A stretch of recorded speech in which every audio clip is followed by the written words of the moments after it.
That's great. And I want to pick up on your point about kind of mining the consumer, because it sounds like a lot of what you do really does start with really kind of understanding what's on their mind or what matters to them. I mean, have you ever seen anything in research where a consumer said or did something that, completely changed how you thought about your product or brand? Anything that dramatic?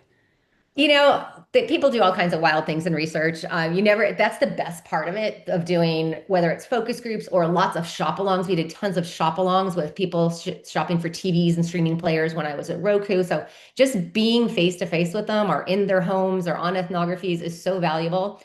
I think the funniest things I've seen were also at Mattel. So we had what we called play pattern research, and we had an area in our building where kids would come in and they would do various types of research. They'd be instructed to do different things, and we could sit behind the glass. And mostly we observed play. We wanted to see play. We didn't want to just, you know, sell a doll and then not know what happens with it. We wanted to watch kids play with them. And so we did some play pattern research where we had girls come in, and they would always come in friendship pairs. That was Mhm. a good standard for young kids. It's a comfort thing, right? They come in with Yeah. their best friend. And so, yeah, immediately they're in play mode because that's what they already play together at home.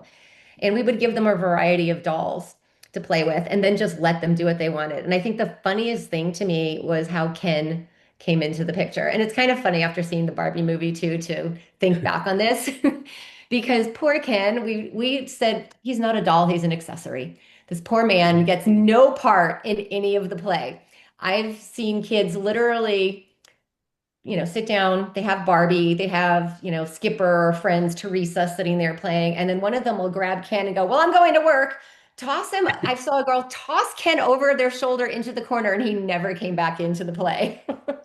And I thought, wow, that's really funny. They liked the doll. They played with the dolls that were more like them, and that was fun. And maybe their dad went to work every morning, and so that was kind of like, okay, that's his role. He's a provider. He's in the corner. We never see him again. It just used to crack me up because they're so honest. That's how they play.